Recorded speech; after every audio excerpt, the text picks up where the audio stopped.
Hi David and family, this is Colton with North Island Nissan. I wanted to make you guys a quick walk around video on the 2008 Mazda 3 that you had inquired on here.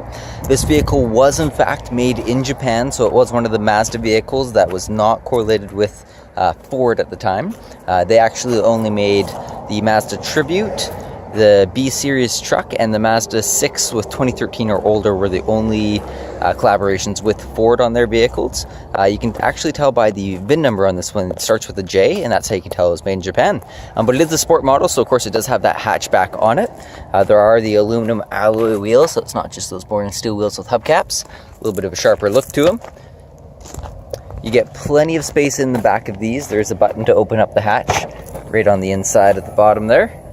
There's a little privacy cover here. It's great for keeping your groceries cool in the summertime, or you can actually just pull it out completely if you do need the extra storage space.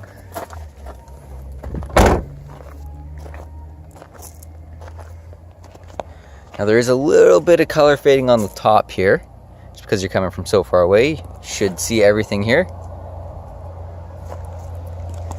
Overall, especially for 2008, it's in really good condition. It does have those aftermarket window visors up top, which help keep the rain out a little bit. Back seats are good. There's no tears in the material or anything like that.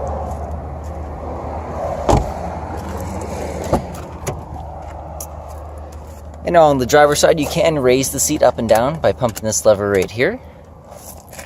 On the door, before we jump in, there are power locks, windows, and mirrors. You do have a speaker in each door as well. Your gas release is right down on the floor there. Going to the steering wheel, you do have cruise control on the right-hand side, and your volume controls for the radio are on the left-hand side there. There is a key fob for this, as well as the key. I'll just start it up real quick, get you the exact kilometers. Alright, so we're at 157 kilometers there, 157,000 kilometers rather.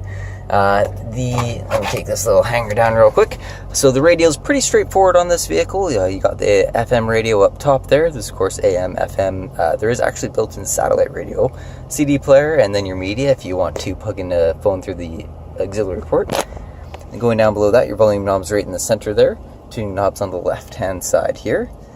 Down below that is our temperature control, so there is air conditioning in this vehicle, which is probably a must-have when the weather's getting as hot as it has been.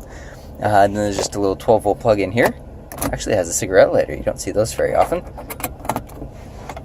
And then going down below here, it's just regular automatic, so it's just down into drive, but the cool thing about this is it does actually have a manual mode in it. So I'm not sure if you'd be up mountains too often in Surrey. I know you've got a few around there, Cypress and Grouse and all that. But if you are coming down from the mountain, you can actually downshift, which helps saves your brakes a little bit, or you can just manually shift if you like doing it for fun. Of course, there's no clutch or anything. It's just down to shift up a gear, and then push it forward to shift down a gear. There is the handy brake here, a couple cup holders, and the center console. So yeah, overall, it's a really nice vehicle. It's in great shape for the year. If there's anything specific on this vehicle that you do want to see, just let me know. I'd be happy to make you another video or snap a few pictures of it. But I hope you enjoyed this one and have a great rest of your day. Goodbye.